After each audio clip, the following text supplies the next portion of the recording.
오늘 우리에게 주신 하나님의 말씀은 스가랴 4장 6절에서부터 10절 말씀이고, 설교 제목은 아무도 돌아가는 배를 타지 않았다입니다. 그가 내게 대답하여 이르되 여호와께서 스룹바벨에게 하신 말씀이 이러하니라. 만군의 여호와께서 말씀하시되 이는 힘으로 되지 아니하며 능력으로 되지 아니하고 오직 나의 영으로 되느니라. 큰 산아 내가 무엇이냐? 내가 스룹바벨 앞에서 평지가 되리라. 그가 머릿돌을 내놓을 때에 무리가 외치기를 은총이 그에게 있을지어다 하리라 하셨고, 여호와의 말씀이 또 내게 임하여 이르시되 스룹바벨의 손이 이 성전의 기초를 놓았은즉 그의 손이 또한 그 일을 마치리라 하셨나니, 만군의 여호와께서 나를 너희에게 보내신 줄을 내가 알리라 하셨느니라. 작은 일의 날이라고 멸시하는 자가 누구냐? 사람들이 스룹바벨의 손에 다림줄이 있음을 보고 기뻐하리라. 이 일곱은 온 세상에 두루다니는 여호와의 눈이라 하니라. 살아계신 하나님의 말씀입니다. 아멘. 기독교 사회학자 캠펄 박사가 있습니다. 그분이 한 번은 본인의 연구 계획에 따라서 나이가 90 이상이 되신 분들 한 500명에게 설문조사를 했습니다. 그 설문조사의 내용은 이런 것입니다. 만약 당신이 인생을 새롭게 살게 된다면 어떻게 인생을 사시겠습니까? 그래서 여러 가지 각종 답변이 돌아왔습니다. 근데 그 많은 답변 중에서 대략 한 3가지가 공통된 답변이었다고 합니다. 그 3가지 중에 하나가 뭐냐면은, 내가 만약 인생을 새롭게 산다라고 한다면은 나는 좀 더 큰 모험을 한번 해보겠습니다. 그게 이 공통된 답변이었습니다. 그 큰 모험 가운데는 신앙의 모험도 분명히 포함되어 있을 줄로 저는 믿습니다. 먼 훗날에 우리가 죽게 되는 날이 온다면은, 언젠가 죽겠죠. 죽게 되는 날이 온다면은 아마도 우리는 죽음 앞에서 이런 후회를 할지 모릅니다. 내가 왜 그때 좀 더 기도를 열심히 할 걸, 그때 기도를 더 열심히 못했을까? 내가 왜 그때 좀 더 성경을 열심히 공부할 걸, 그때 그것을 못했을까? 내가 좀 더 진실하게 그때 열심히 다른 사람의 누가 뭐라 하더라도 봉사를 할 건데 왜 그때 내가 흔들렸을까? 내가 정말로 열심히 내가 힘과 노력을 다해서 전도하여서 단 한 명의 영혼이라도 구원할 건데 왜 내가 그것을 못했을까? 다른 사람이 다 선교가고 열심히 땅끝까지 이르러서 주의 복음을 전파할 때 왜 나는 그곳에 동참하지 못했을까? 그런 후회들을 하면서 죽게 될지도 모르겠습니다. 오늘 결국 제가 여러분들과 함께 나누고 싶은 이야기는 신앙의 모험에 관한 이야기입니다. 신앙은 모험이지만 그 모험에는 성령께서 함께 하신다라는 이야기를 여러분과 함께 나누고 싶은 것입니다. 지난주에는 제가 저희 부모님과 함께 뉴잉글랜드 지역을 다녀왔습니다. 뉴잉글랜드 지역을 다니면서 첫 번째로 이제 우리가 내렸던 곳이, 정착했던 곳이 그 플리머스 항구였습니다. 그 플리머스 도시에 가서 이제 첫 번째 차에서 내려서 구경을 좀 했습니다. 플리머스에는 메이플라워호, 청교도들이 타고 왔던 메이플라워호를 그대로 복원해 놓은 그 배가 있다고 그래서 그게 참 궁금했습니다. 오래전부터 제가 꼭 한번 보고 싶었어요. 왜냐하면 항상 역사책에서 청교도들도 많이 공부하고 메이플라워도 많이 배우는데 진짜 어떻게 생겼을까 한번 궁금했습니다. 그래서 이번 기회를 타서 한번 가서 본 겁니다. 이 몇 시간 동안 차를 타고 가면서 많은 기대를 했습니다. 이야, 이게 뭐가 있겠구나 이게. 그리고 차에서 내려가서 배를 봤는데 저는 2번을 깜짝 놀랐습니다. 이 첫 번째로 놀란 게 뭐냐? 한 20분 보고 나니까 자세히 봤음에도 불구하고 더 이상 볼 것이 없을 정도로 배가 작다라는 것입니다. 저는 굉장히 있을 줄 알았는데 아무리 자세히 봐도 20분을 넘기지를 못해요. 2번째로 제가 놀랐던 것은 그 작은 배에 청교도 102명 그리고 승무원 한 30명을 태워서 그 작은 배가 영국에서 미국까지 건너왔다는 그 사실에 제가 2번째로 놀랐습니다. 배에 올라가서 보니까 그 침대가 없어요. 침대가 몇 개 안 돼요. 그 침대도 보니까 겨우 한 사람이 이렇게 쭈그리고 자야만이 겨우 한 사람이 간신히 잘 수 있는 그런 침대 같지도 않은 그런 침대가 한 10여 개도 안 되는 것 같아요. 그래서 마음속으로 좀 의문이 생겼습니다. 아니 100명이 넘는 사람이 이 배를 타고 왔는데 그 나머지 사람들은 어디서 잤단 말인가? 그 배 안에 이제 안내하는 사람이 있어가지고 한번 물어봤어요. 아니 그 100명이 넘는 사람들이 다 어디서 잔 겁니까? 그때 그 사람이 바닥을 딱 가르치더니 이 바닥에서 잤어요라고 이야기하는 겁니다. 그 바닥을 봤더니 우리 2부 찬양대실 정도 그 크기예요. 그 크기에서 100명이 넘는 사람이 이 잠을 자면서 무려 66일간 항해를 해서 이곳까지 건너온 것입니다. 16세기와 17세기의 유럽의 역사를 읽어보면 상당히 어수선합니다. 특별히 16세기 때 종교 개혁이 일어나면서 우리 개신교가 생겨나면서 각 나라에서 종교의 자유를 외쳤던 사람들이 정부와 많은 다툼이 있었습니다. 영국도 예외는 아니어서 영국의 개신교도들을 청교도들이라고 하는데 그 청교도들이 영국 정부의 종교의 자유를 부르짖으면서 대항했던 것입니다. 이 청교도들도 그 내부에 여러 가지 그 분파가 있습니다. 그 분파 중에서 특별히 분리주의자라고 하는 사람들이 있었는데 그 분리주의자들은 과격하게 완전한 종교의 개혁, 타협함이 없는 종교의 개혁과 종교의 자유를 부르짖었기 때문에 영국 정부가 특별히 그 사람들을 많이 탄압을 했습니다. 그래서 이 사람들이 탄압을 받자 이제 피신한 곳이 네덜란드였습니다. 네덜란드로 피신했는데 그곳에서도 자신들의 안전이 보장이 안 되니까 드디어 결심하기를 그러면 우리가 새로운 신앙의 자유를 찾아서 신대륙, 아메리카 신대륙으로 건너가자라고 결단을 한 것입니다. 그래서 모집된 사람이 102명이었고 그 102명이 두 척의 배를 이용해서 출발을 했습니다. 근데 중간에 한 척이 고장이 났어요. 그래서 메이플라워에 전부 이동해서 배 한 척으로 66일간 항해를 거쳐가지고 제일 처음에 도착한 곳이 케이프타운에 도착한 것입니다. 그 롱아일랜드 제일 끝에 있는 케이프타운. 케이프타운이 아니라 케이프카드. 그 케이프카드에 도착해 보니까 그때가 겨울이 돼가지고 굉장히 춥고 먹을 것도 거의 바닥이 났습니다. 그래서 케이프카드를 거쳐서 이제 플리머스까지 왔는데 그때가 1620년 12월 달이었습니다. 그때 보니까 날씨도 춥고 괴열병이 돌아가지고 102명 중에서 절반 이상이 죽었다고 합니다. 그래서 너무너무 어려운 상황 가운데서 간신히 인디언들이 도와주어서 그 겨울을 보내게 되는데 그 다음에 봄, 그러니까 1621년 4월 15일이 되었을 때 이 사람들은 중대한 선택을 해야 했습니다. 그 선택은 뭐냐면은 이제 메이플라워가 영국으로 돌아가는데 이 배를 타고 안전한 영국으로 돌아갈 것인가? 아니면은 죽기를 각오하고 신앙의 자유를 지키면서 이 땅에서 버틸 것인가? 라는 것들을 결정해야 했던 것입니다. 그래서 그들은 결정을 했습니다. 몇 명이 돌아갔을 것 같습니까, 여러분? 영국으로. 그들은 아무도 돌아가지 않았다. 오늘 설교 제목입니다. 그들은 아무도 돌아가지 않았다. 그들은 돌아가는 배를 아무도 타지 않았습니다. 아무도 돌아가지 않았습니다. 죽기를 각오하고 신앙의 자유를 지키면서 이곳에서 새로운 신천지를 만들어 보고자 이곳에 머물렀던 것입니다. 원래 미국의 이민사를 살펴보면은 청교도들을 미국의 선조라고 하지만 청교도들보다 먼저 온 사람들이 있었습니다. 원래는 청교도들보다 13년 전에 배를 타고서 버지니아에 정착했던 사람들이 있었습니다. 그 사람들이 버지니아에 정착해서 죽을 힘을 다하면서 신대륙의 경영에 기초를 놨던 수고를 많이 했던 사람들입니다. 하지만 미국 사람들은 그 처음에 왔던 사람들을 자기의 선조라고 하지 않습니다. 청교도들을 자신의 선조라고 이야기합니다. 왜 그런지 아세요? 처음에 버지니아로 왔던 사람들은 온 목적 자체가 돈을 벌기 위해서 이 땅에 온 것입니다. 오로지 돈을 벌기 위해서 미국으로 온 것입니다. 신천지로 온 것입니다. 하지만 청교도들은 세 가지 정신을 가지고 왔는데 첫째는 자유, 둘째는 개척, 셋째는 도전. 자유, 개척, 도전. 이 세 가지 정신을 가지고 이쪽에 와서 이 미국을 이루었기 때문에 그 세 가지 정신이 오늘날의 미국을 이루었다라고 믿기 때문에 이 사람들은, 미국 사람들은 청교도들을 그들의 선조라고 주장하는 것입니다. 오늘 본문은 이 청교도들, 미국으로 건너온 청교도들, 필그림 파더스라고 하는데 이 필그림 파더스들의 이야기와 비슷한 면이 있습니다.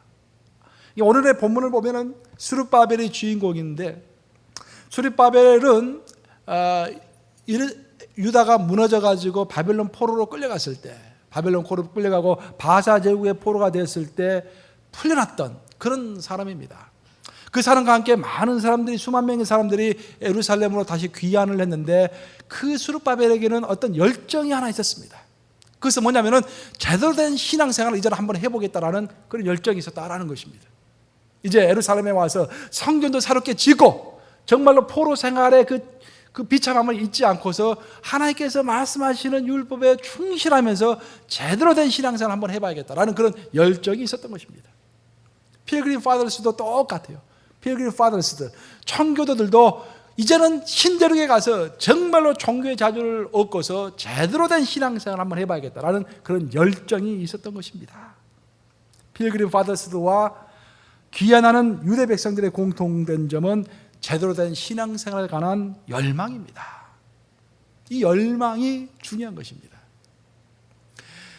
저는 이제 그 예수님께서 베데스다 연못가에 있는 38년 된 병자에게 하셨던 말씀 중에서 항상 내 마음에 새롭게 와닿는 말이 한마디 있습니다. 그것은 뭐냐면은 내가 낫기를 원하느냐라는 예수님의 질문입니다.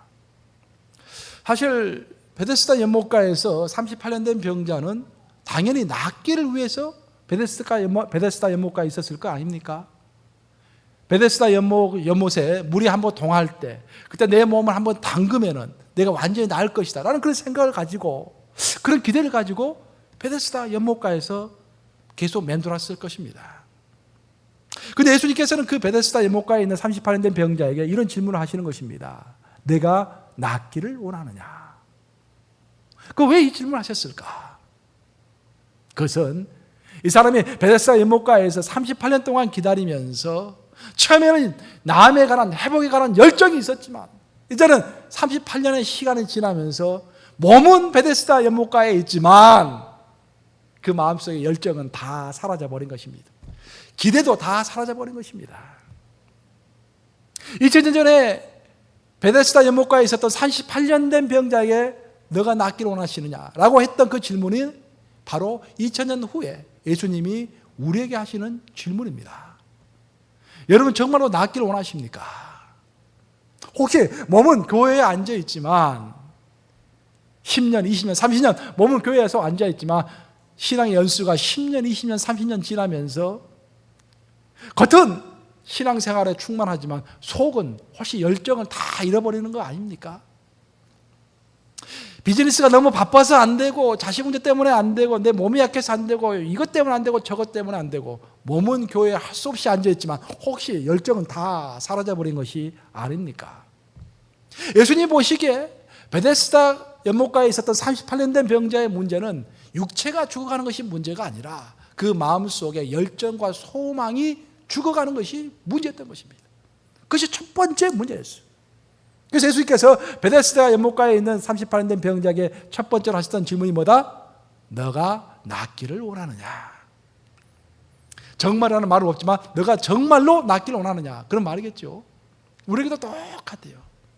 너가 정말로 치유되기를 원하고, 정말로 하나님의 임재를 만지기를 원하고, 정말로 신앙생활다운 신앙생활을 하고자 하는 그런 열망이 있느냐? 아니면 화석과도 같이 굳어버린 그런 신앙의 형식 가운데 갇혀가지고 아무 열망이 없이 그냥 몸만 이곳에 와서 앉아있느냐라고 질문하고 계시는 것입니다. 누구든지 신앙생활 처음 할 때는 열정이 있었을 것입니다. 열망이 있었을 거예요. 나도 한번 제대로 한번 신앙생활을 해봐야겠다. 그런 사람들 참 많아요. 그렇지만 우리의 소망과 꿈이 꺾입니다. 왜 소망과 꿈이 꺾입니까? 어떤 큰 비전을 가지고 일을 추진하다 보면은 그것이 생각처럼 잘 되지를 않습니다. 여기서 치고 저기서 치면서 어떤 선한 마음을 가지고 봉사를 하려고 해도 도전들이 많이 있는 것입니다. 에이, 그래 도전도 그만두자, 봉사도 그만두자, 이것도 그만두자 하면서 우리의 꿈이 꺾이게 되는 것입니다. 오늘 본문 7절을 보시면은 이런 말이 나옵니다. 큰 산아 내가 무엇이냐? 오늘 본문 7절을 보시면은 큰 산아 내가 무엇이냐라는 그런 구절이 나옵니다. 그래서 큰 산이라는 것은 방해 세력입니다. 지금 스룹바벨이 선하고 좋은 의도로 예루살렘 성전을 재건하고 무너진 예루살렘 성전을 다시 짓고 정말로 신앙생활을 제대로 한번 해봐야겠다라고 각오를 하고 예루살렘에 왔습니다. 여러분, 무너진 성전을 다시 짓는 것 이상으로 중요한 일이 어디 있겠습니까? 모든 사람이 다 찬성하지 않겠습니까? 하나님이 직접 명령하신 거 아니겠습니까? 그럼 모든 일이 다 순조롭게 풀려하지 않겠습니까? 근데 결과는 어땠습니까?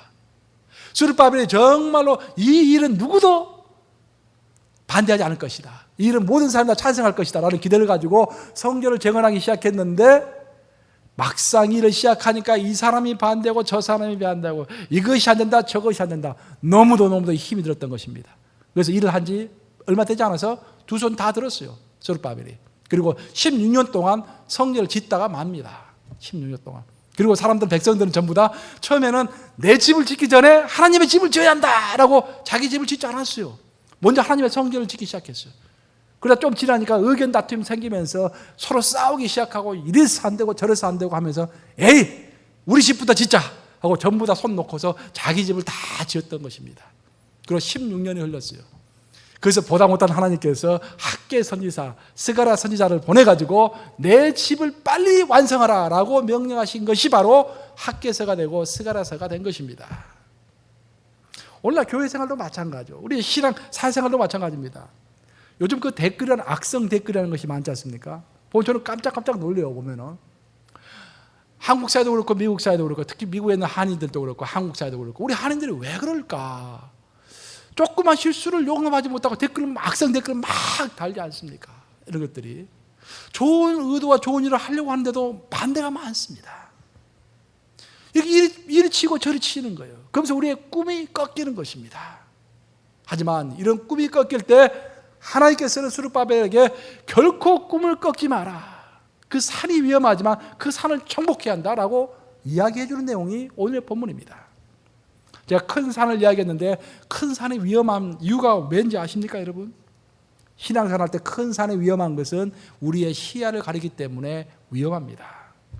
산이 너무 높으면요, 그 산 뒤에 있는 평지가 보이질 않아요.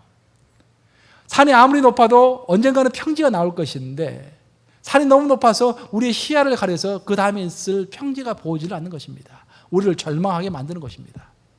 또 산이 너무 높으면요, 그 산 위에, 산이 아무리 높다 한들 무엇 아래 매인다? 하늘 아래 매이거늘, 하나님 아래 매이거늘. 산 위에 하나님이 계시는데 산이 너무 높아서 산 위에 계시는 하나님을 보지 못하는 것입니다. 그래서 우리는 절망하는 거예요. 그때 스룹바벨이 이렇게 절망하고 있을 때 하나님께서 말씀을 주십니다. 오늘 본문 4장 6절 말씀입니다. 한번 읽어보겠습니다. 하나님께서 어떻게 그를 격려하시는지. 시작. 그가 내게 대답하여 이르되 여호와께서 스룹바벨에게 하신 말씀이 이러하니라. 만군의 여호와께서 말씀하시되 이를 힘으로 되지 아니하며 능력으로 되지 아니하고 오직 나의 영으로 되느니라.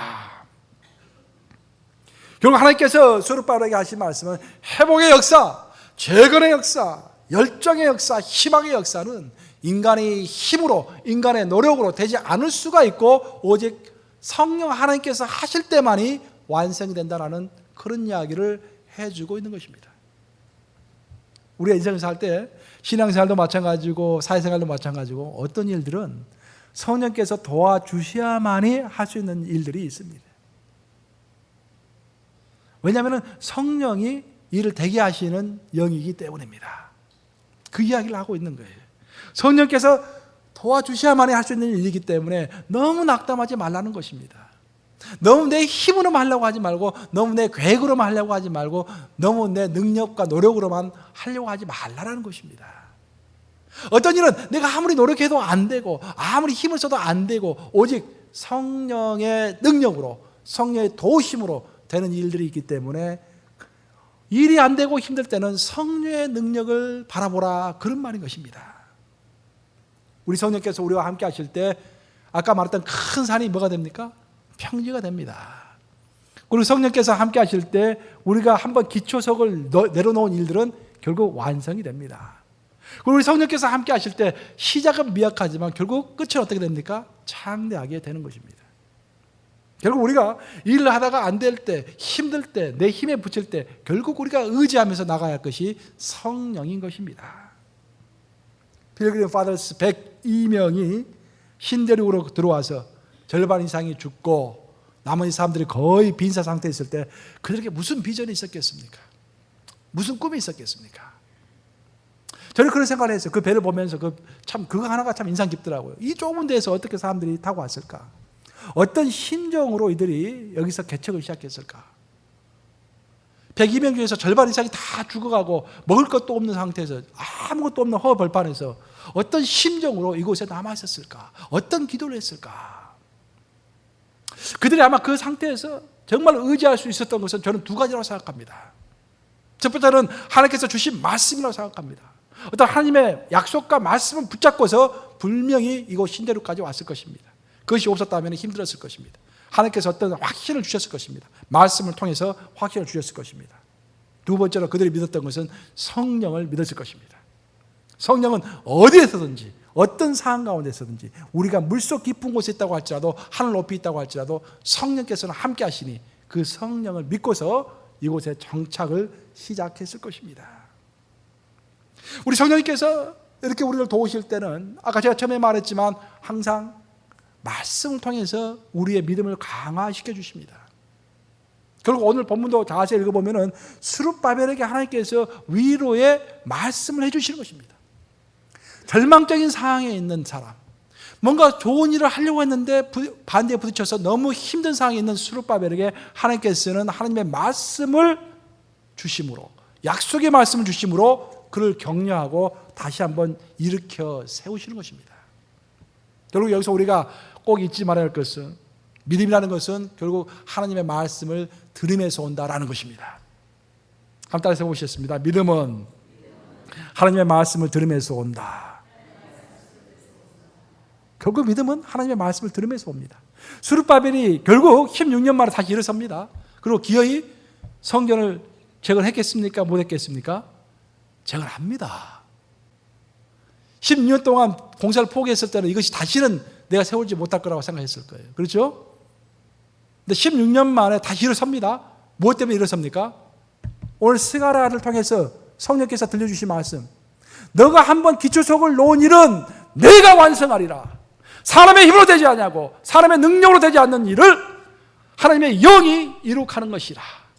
시작은 미약했지만 끝은 내가 너와 함께하니 창대하리라. 그 말씀을 듣는 순간 스룹바벨의 16년간의 자질을 다 털어버리고 다시 일어서는 것입니다. 얼마나 놀라운 일입니까? 16년의 자질을 다시 털고서 일어나서 기어이 하나님의 일을 완성하는 것입니다. 다 무엇 때문입니까? 성령께서 말씀으로 격려하시고 위로하시고 확신을 주었기 때문입니다. 우리의 믿음의 강화가 어디서 오는 것인가? 믿음의 증진이 어디서 오는 것인가? 뒤로 물러서지 않는 열정이 어디서 오는 것인가? 그 모든 것이 성령께서 말씀으로 우리를 위로해 주시고 말씀으로 인도해 주시기 때문인 것을 믿으시기 바랍니다. 결국 스룹바벨에게 들려주신 오늘 하나님의 말씀의 핵심은 4장 9절입니다. 우리 4장 9절을 한번 읽어보겠습니다. 4장 9절. 스룹바벨의 손이 이 성전의 기초를 놓았은즉 그의 손이 또한 그 일을 마치리라 하셨나니 만군의 여호와께서 나를 너희에게 보내신 줄을 내가 알리라 하셨느니라. 결국 오늘 본문의 가장 핵심적인 내용입니다. 너 기초석만 놓으면 된다는 거예요. 기초석만 놓고 그 다음 너가 할 일은 성령을 의지해서 매일매일 충실하게 일하는 것이다라는 것입니다. 그럼 누가 이루신다? 성령께서 마무리 짓는다라는 것입니다. 이게 우리의 삶의 원칙입니다. 우리는 하나님께 기도하고 음성을 듣고 마음의 확신을 얻고서 기초를 놔야 합니다. 기초는 놔야 돼요, 우리가. 자, 그 일을 완성시키는 것은 내 힘과 능력이 아니라 성령께서 하신다라는 확신을 가지고 매 순간 매일 기도하면서 그 자기가 서 있는 자리에서 충실하게 작은 일에 충성해야 하는 것입니다. 그러면은 그 어떤 어려움이 있다고 할지라도, 여러분의 직장에서 어려움이 있다고 할지라도, 여러분의 가정에서 어려움이 있다고 할지라도 주님께서 성령을 통해서 기어이 일을 이루신다라는 그런 가르침인 것입니다. 필그림 파더스에게 신대륙에 대한 영감 주신 것은 분명 성령이었습니다. 하지만 그 성령께서 시작하신 일은 성령께서 완성하실 것을 믿었기 때문에 필그림 파더스는 아주 작은 기초석을 놓은 것입니다. 그들이 몇백 년 후에 이렇게 왕성한 미국이 될 거라고는 생각이나 했겠습니까, 여러분들? 그들이 했던 것은 기초석을 놓은 것입니다. 나머지는 성령께서 다 인도하셔서 오늘날 이렇게 위대한 미국이 된 것입니다. 오늘 보면 10절에 보면은 이런 말이 나옵니다. 작은 일의 날이라고 멸시하는 자가 누구냐? 작은 일의 날이라고 멸시하는 자가 누구냐? 표현이 좀 어렵게 됐는데 이 표현의 뜻은 뭐냐면은 출발이 미약하다고 비웃는 자가 누구냐라는 그런 뜻입니다. 여러분들, 우리가 하나님의 일을 할 때 출발이 미약하다고 고민할 필요는 전혀 없습니다. 우리가 진짜로 염려해야 할 것은 내가 출발했을 때 가졌던 그 열정이 혹시 사그라진 것이 아닌가? 그 믿음과 열정이 그대로 있는가? 혹시 베데스다 연못가에 있었던 38년 된 병자처럼 몸은 베데스다 연못가에 앉아있지만 그 마음속의 기대와 열정과 믿음은 다 사그라져 버린, 그래서 예수님께서 너가 정말로 낫기를 원하느냐? 라고 묻는 그런 사람이 되어 있는 것은 아닌가? 그런 것들을 우리가 염려해야 하는 것입니다. 그리고 하나님의 나라라는 것은 기도의 나라입니다. 우리 하나님의 나라는 믿음의 나라입니다. 우리 하나님의 나라는 열정의 나라입니다. 하지만 더 중요한 것은 우리 하나님의 나라는 무엇보다도 성령께서 도우시는 나라입니다. 기도도 중요하고 목표도 중요하고 열정도 중요하고 목표도 중요합니다. 하지만 더 중요한 것은 성령께서 도우시고 계시다는 그 사실이 훨씬 중요한 것입니다. 결국 오늘 본문이 주는 교훈은 우리에게는 성령이 함께 하신다라는 것입니다. 여러분 따라서 해보시겠습니다. 우리에게는 성령이 함께 하신다. 아멘 하십니까 여러분? 아멘. 혹시 여러분들 지금 어떤 어려움에 처해 계십니까? 수르바벨과 같은 어려움에 처해 있을지도 모르겠습니다. 너무 낭망해가지고 16년 동안이나 일을 다 포기하고 있을지도 모르겠습니다. 16년 전에 내가 뭐 성경 일도 가리라 라고 다짐을 했는데 그 이후 나는 안 되겠다라고 16년간 포기하고 있을지도 모르겠습니다. 16년 전에 내가 우리 믿지 않는 내 가족을 구원시키겠다라고 마음의 결단을 했는데 16년이 흐르면서 다 포기하고 지금 절망 가운데 있을지도 모르겠습니다. 우리 모두에게 각자의 어떤 문제가 있어요. 절망적인 문제가 있습니다. 근데 그 문제를 어떻게 해결할 것인가? 오늘 주시는 말씀은 사람의 능력으로도 안 되고 사람의 힘으로도 되지 않는 일들이 누구의 능력으로 된다? 하나님의 영의 성령의 도우심으로 된다라는 그러한 교훈인 것입니다. 성령이 함께하는 한 우리는 돌아가는 배를 다시 탈 필요가 없습니다. 오직 성령께서 주시는 능력과 인도하심에 의지해서 앞으로 전진하면 되는 것입니다. 내 힘과 능력으로 되지 않는 일이 성령의 능력으로 됩니다. 우리는 이 성령을 의지하는 열정을 회복해야 합니다. 다시 인생을 사신다면 어떻게 살겠습니까? 90 넘은 노인들이 했던 말이 뭐냐면 나는 더 큰 몸을 한번 해볼 건데 그거 하지 못한 것이 후회스럽습니다. 다른 말로 표현하면 성령께서 도와주시니까 그거 한번 믿어보고 열심히 한번 해볼 건데 영원한 일에 한번 투자를 해볼 건데 그것을 하지 못하고 여기까지 온 것이 너무 후회스럽습니다. 그 말을 하지 않으시고 우리가 죽음의 순간에 이르렀을 때 정말로 하나님께서 인도하셨습니다. 성령의 인도하심과 도우심으로 내가 정말로 큰 성벽을 넘었습니다 라고 고백하시면서 죽게 되는 이런 데 되시기를 우리 주님의 이름으로 축복합니다.